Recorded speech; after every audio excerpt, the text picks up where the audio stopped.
Bem-vindo ao programa Hora do Estudo Bíblico, com o doutor e professor Lehmann Strauss. Este estudo é o resultado do tempo pessoal com o Senhor, da experiência de ministério pastoral e das conferências bíblicas do Dr. Lehmann Strauss, que nos instrui e encoraja com o ensino da Palavra de Deus. Agora com você, Hora do Estudo Bíblico, na apresentação de Aurélio Campos. No programa anterior, começamos a falar sobre o primeiro detalhe revelado pelo mensageiro de iluminação profética, que tem a ver com o elemento tempo. O primeiro anjo disse no versículo 13, até quando durará a visão? Ou seja, quanto tempo durará a profanação do santuário e a perseguição ao povo de Deus nas mãos do chifre pequeno? A resposta veio do segundo anjo, versículo 14, até 2.300 tardes e manhãs, e o santuário será purificado. A questão da duração das atrocidades do chifre pequeno contra Deus e seu povo era relevante. Alguns escritores, como Pember e Leopold, destacaram o fato de que a expressão literal para dias em hebraico é tardes e manhãs. Portanto, a interpretação mais simples e viável seria um período de 24 horas. Isto significa que haveriam 2.300 repetições dos sacrifícios, os da tarde e os da manhã, que seriam contaminados pelas mãos do chifre pequeno. O Dr. Wilbur Smith, em comentários sobre Daniel, diz: este período de 2.300 dias é o tempo em que o santuário foi profanado pelo exército de Antíoco Epifânio, em 171 a.C., até 25 de dezembro de 165 a.C. O sacerdote Judas Macabeu expulsou as tropas sírias em 165 a.C., tempo em que o templo foi purificado e rededicado, depois de ter sido contaminado. Esta purificação foi celebrada na festa da dedicação e, provavelmente, esta foi a festa mencionada por João, em João 10, versículo 22. Nos versículos 15 e 16 de Daniel 8, Daniel continuou refletindo e perguntando sobre o significado da visão. Em resposta à sua procura, apareceu uma figura como um homem, e a figura, que era um anjo, falou com voz humana. A voz chamou a Gabriel, o anjo intérprete de Deus, para dar a Daniel uma compreensão clara da visão.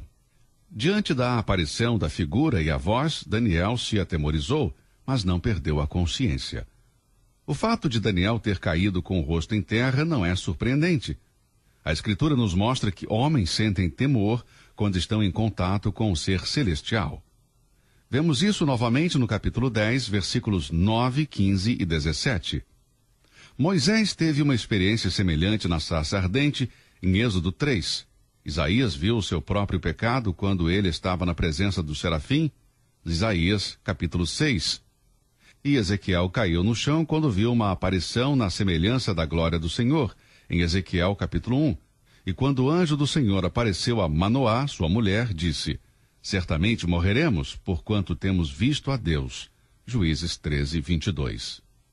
O seu temor fazia sentido, porque Deus tinha dito: porquanto homem nenhum verá a minha face e viverá. Êxodo 33, 20. Como o coração humano está contaminado pelo pecado, a mera presença de um ser sem pecado o faz sentir-se atemorizado. Bem, Gabriel, mensageiro da iluminação profética, se aproximou de Daniel e começou a falar. Versículos 17 e 18. Ao som de sua voz, Daniel caiu com o rosto no chão. Então Gabriel tocou o velho profeta de Deus e o ajudou a levantar-se. O simples toque do anjo restaurou Daniel, dando-lhe força necessária para receber e compreender a interpretação da visão. Nos versículos 19 a 24, vemos a maneira que a profecia foi interpretada. Uma profecia pode ser cumprida parcialmente séculos antes de seu cumprimento final e completo. E como já comentei, observo aqui 2 períodos finais. Ambos os períodos testemunharam a ira de Deus atingindo o seu povo escolhido, Israel. O primeiro desses períodos começou com o cativeiro da Babilônia e terminou com as atrocidades de Antíoco, depois das quais eles foram libertos. O segundo período está ainda no futuro, e a 70ª semana da profecia de Daniel, como veremos em nosso próximo estudo. Neste período experimentarão as atrocidades do anticristo, mas depois disto serão libertos. Devemos usar este método de interpretação se quisermos compreender claramente algumas das grandes passagens proféticas da Bíblia. Não vamos entrar em detalhes, mas eu gostaria de analisar uma dessas passagens agora. Isaías 9, versículos 6 e 7. Aqui temos uma profecia dupla. Vários séculos dividem as duas. O cumprimento parcial aconteceu quando Cristo nasceu.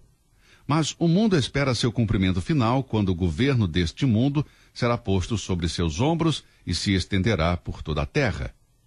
É este o método de interpretação profética de Daniel, capítulo 8. Creio que é necessário entender isso exatamente, sem nenhuma confusão sobre essa profecia.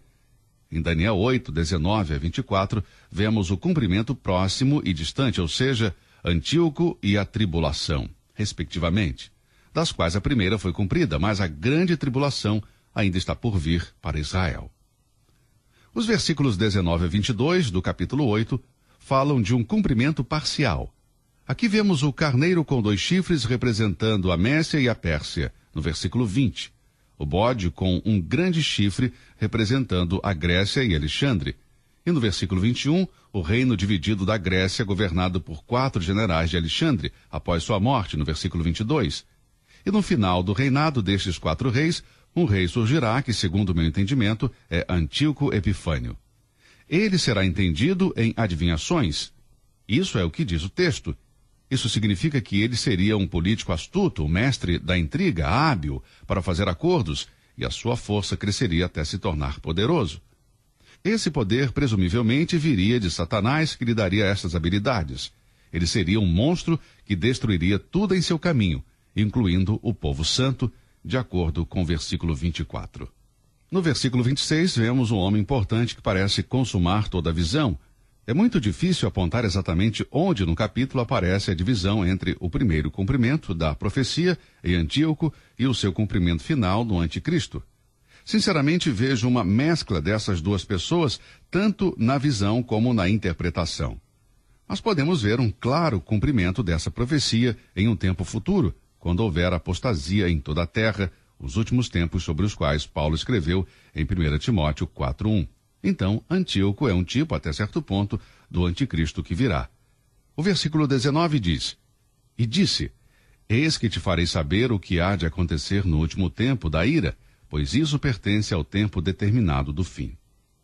Nas descrições sobre o pequeno chifre do capítulo 8, vemos a grande semelhança entre Antíoco e o anticristo. A visão refere-se a 2 homens que são guiados por Satanás. Cada um deles é poderoso. O versículo 22 diz, mas não com a força dele. Apocalipse 13:2 diz, e o dragão deu-lhe o seu poder e o seu trono, e grande poderio. Lembre-se do que João 13:27 diz a respeito de Judas. Entrou nele Satanás. Em 2 Tessalonicenses 2:9, o anticristo é descrito como aquele cuja vinda é segundo a eficácia de Satanás, com todo o poder e sinais e prodígios de mentira.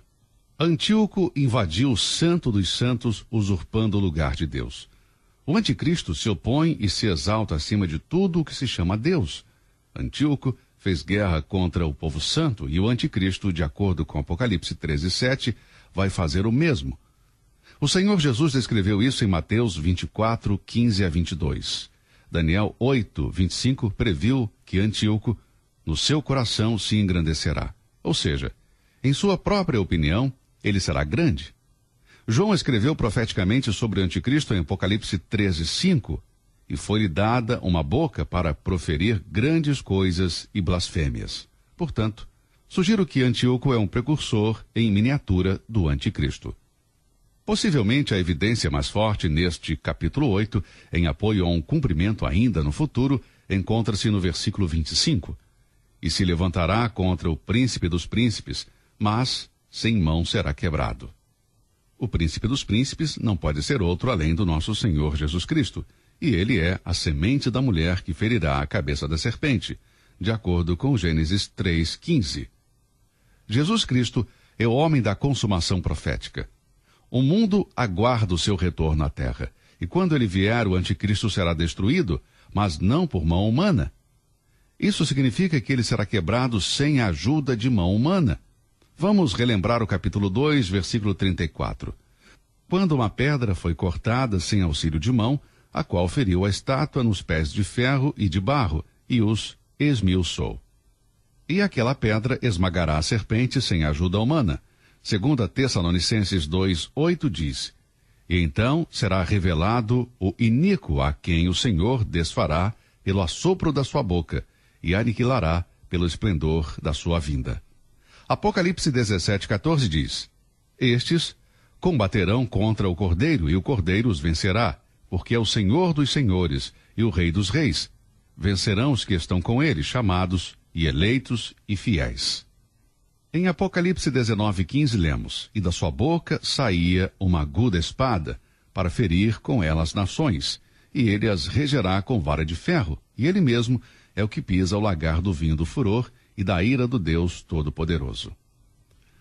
Quando o arrogante Lúcifer tornou-se o diabo, tentou destronar a Deus e deificar-se, e foi derrubado por Deus, de acordo com Isaías 14:12-14. E desde aquele momento da sua primeira queda, ele não deixou de atacar a Deus e o seu povo. Seus ataques continuam durante os séculos contra tudo que é justo e santo. Ele compartilha seu poder com os homens maus, cujas mentes controla. Mas a vinda do Filho do Homem, o homem da consumação profética, irá derrotar o anticristo e seu governo nos últimos dias.